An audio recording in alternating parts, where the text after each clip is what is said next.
If you've ever read your horoscope and thought, oh my goodness, this is a load of beep, and you just couldn't recognize yourself through any of that, well, today's episode is for you. We are going to talk about why you can't relate to your astrological, your horoscope or anything like that, or why you think you can't relate. Let's get into that.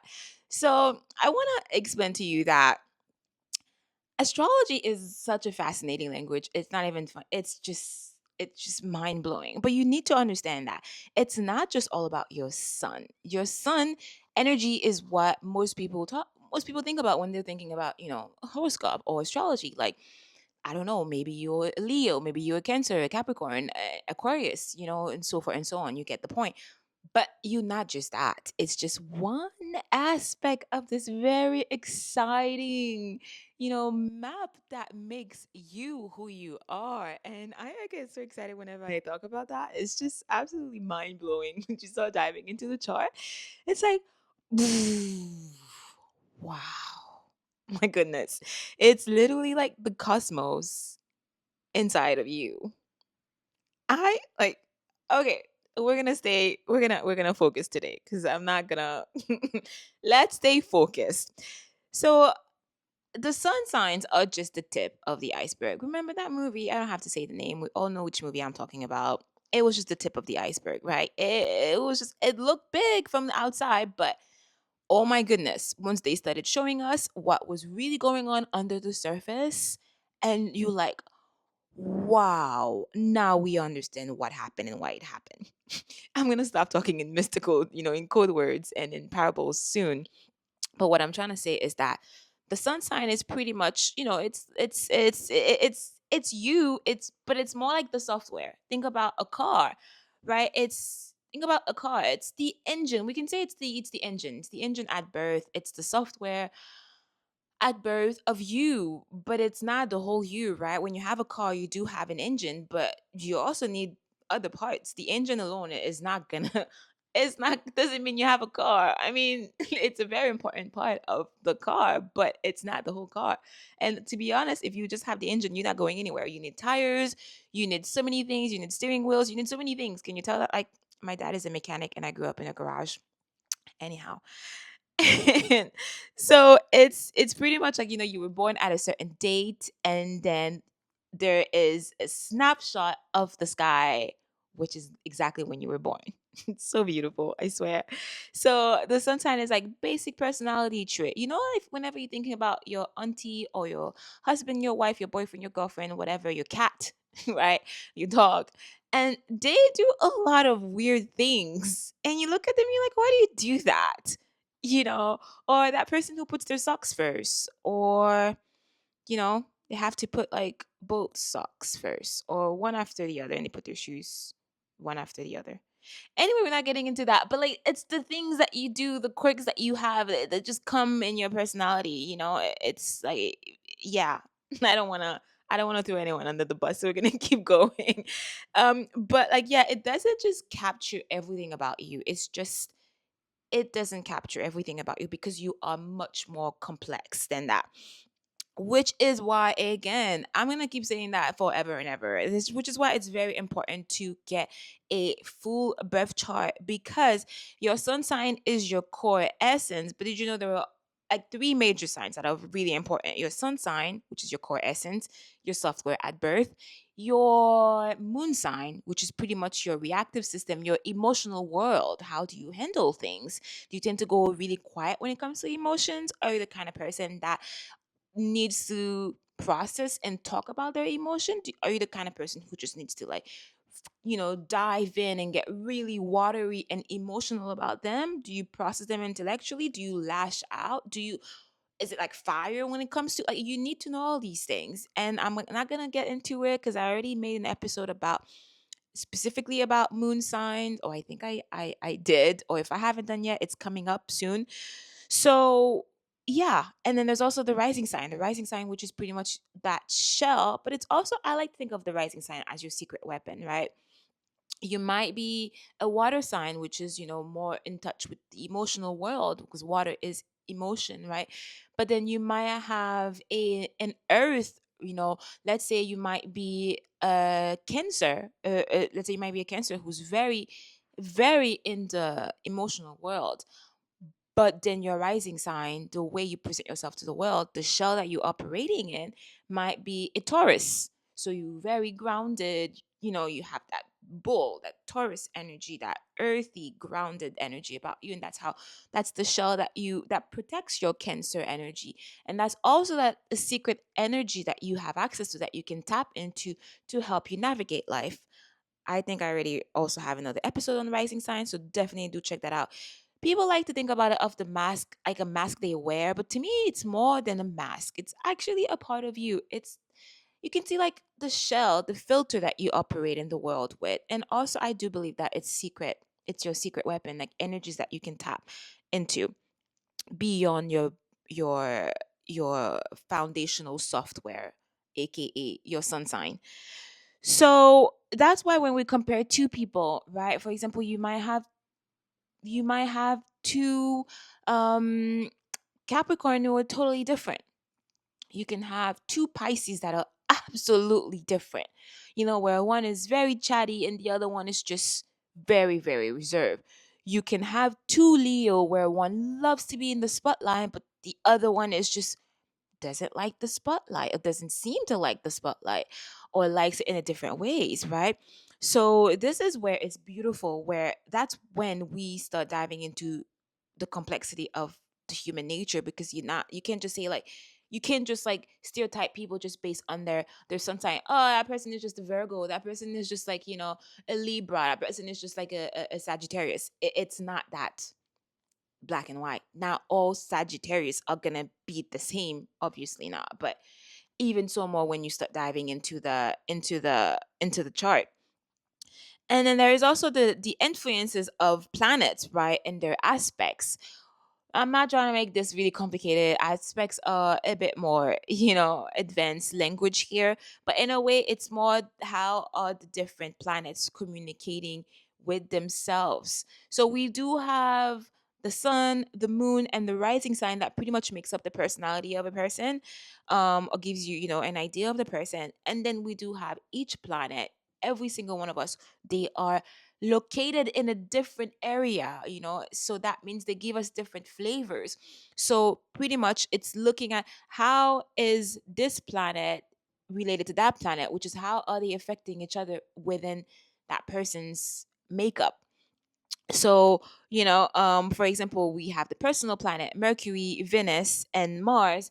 So Mercury is gonna be all about communication. How does that person communicate, right? Are they a Taurus, where they're very to the point and simplify information, and they can make amazing teachers, right? Where is their Venus located? So it's like, how do they, like, someone that has a Venus in the first house is going to be totally different from someone that has a Venus in another house, like in the eighth house. So all of these things are very important. Mars is like the planet of action, right? Venus, love. And so we need to, once we start diving into these little details, they're actually not that, they're very important. It's we're having more information about the person. Outer planet, Jupiter, Saturn, Uranus, etc., etc. It's shaping, it's adding more complexity to the person. And then again, like I said, aspects how the planets are talking with one another in the chart. And then we do have the role of houses. Now, the houses, I'm not going to get too complicated, but houses is just like different flavors. Each house is a different sector of life. You do have the house of, self, the identity, and then we do have another one that takes care more of finances, and there's another house that is more about family, another one that is about spirituality, another one that is about career work, another one that is about, day-to-day life activities and stuff like that. So if, let's say, you have a Cancer who is born in the family house, well, their Cancer energy is really gonna show up, is gonna be intensified when it comes to family stuff. Whereas if you have another Cancer who is born in the, you know, community house, is gonna be a lot of focus on community, which is interesting because honestly, I've recently met a Cancer that was actually in, like, um I'm trying to keep things really simple here, in the community thing, and then their Cancer energy was showing up totally different compared to another Cancer I knew that was more in the self, and like the energy was more when it comes more concentrated in the self actualization. So it's fascinating. It's really fascinating. And then there's also like time and life experiences that really affect all of us. So a lot of us, we do come. I also want to say that astrology is not there to lock you down. It's the genetic makeup that you were born with, but also we're supposed to elevate above limitations. I always say that all the time, and I will repeat that over and over and over again when I'm working with my clients and we're reviewing their birth chart. I always want to make sure that whenever we get into challenging areas, to know that the goal of the sessions, the goal of doing birth charts, is so that you can be aware of those flaws, so you can put energy towards them and elevate above them. We're not doing this to be like, for self-pitying, and this is not the goal. If that's what you're trying to do, I am not the person for you. I know a lot of astrologers are really like, oh, poor you, well, you just born like that. No, I truly believe that we're doing this so we can be fully aware, so you can start playing with the positivity, with your strengths, and then you can work towards your challenges and weaknesses and elevate them and rise above them. That is the point of everything we're doing here. And another thing that can make you not relate to the stereotypical, the way your stereotypical sign is portrayed is, yeah, life experiences, right? We also do have transits and progressions. Transits is pretty much a fancy way of saying what is going on in the universe right now, because we're always being affected. You're not, I have to be careful with my words here. They're not you're not helpless, okay, but we are being affected by energies whether we want it or not. So it's kind of like the sun. We are being affected by the sun whether we realize it or not. The sun charges us with energy. The sun, our planet, if we don't have the sun, if the sun would disappear tonight, well, we would probably, like, we'll definitely be all, that would be the end. So the same way, you can obviously see the impact of the sun on you, on all of us. It's the same way that other planets are also impacting us on a day to day.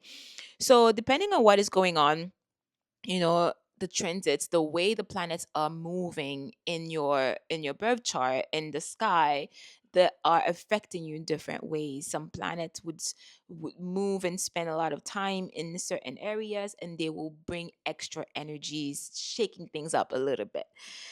And there's also like the role of free will, right? Again, like I think I already said, I already tapped into that earlier. We're not here to be helpless. We do have free will. The same way some people choose not to do any self work, they just want to do life on autopilot. It's not our position to judge anyone. We're not above anyone. We're just there to, it's just life, and everyone has their own path that they're walking. Everyone is walking at their own speed, right? So I always like to remind that we do, free will is still a thing, a very real thing, right? And I'm gonna dive into that a little bit deeper. I do, when I'm in the further episodes. This is where I really like bringing in a bit of Kabbalah in there, because I really absolutely think they simplify. It's pretty much the world's most ancient wisdom, that pretty much, which I believe is the seed level of everything else. But we're not going to dive into that today. But my point is, there is free will. So free will is going to affect how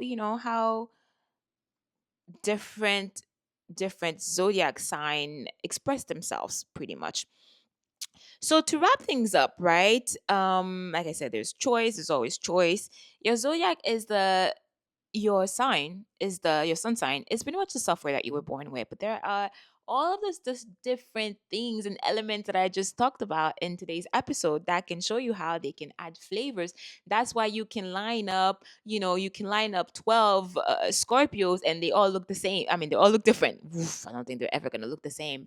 None of the signs are going to look the same, right? That's why you can have, a family full of Geminis, and then they all operate differently. I'm talking about that because I know people like that, where it's just like a cluster of Gemini, a cluster of Aries, and then they just so different, But at the same time, if you know what you're working with, you can start understanding the patterns, which is why it's so exciting. And that's why you need to absolutely get your own birth chart reading because, listen, all of the stuff I mentioned, I think I do believe it's a crime not to know what you made of, right?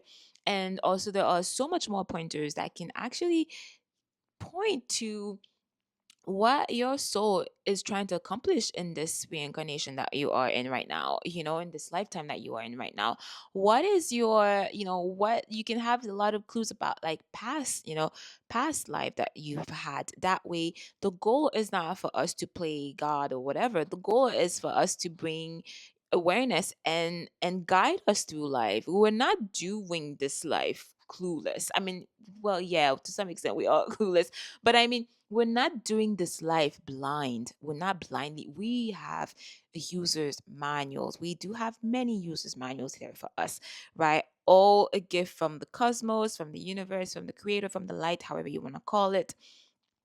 So, yes, I hope this was really insightful for you. Talking about reasons why you don't relate to what you read about your sign, in Cosmos magazines, for example. That's because it is much more complex than that. And if you want to get your own reading, all the links are down below. And also, I do have my new energy. It's actually like, oh goodness, I have to hold myself because I get so excited when I talk about that. But pretty much helping you to stop leaking energy. And I do have that amazing, like it's a free course, right? Via email, you can sign up for that with the link down below. And on that note, I will see you in the next one. Don't ever forget you are a beautiful, unique diamond.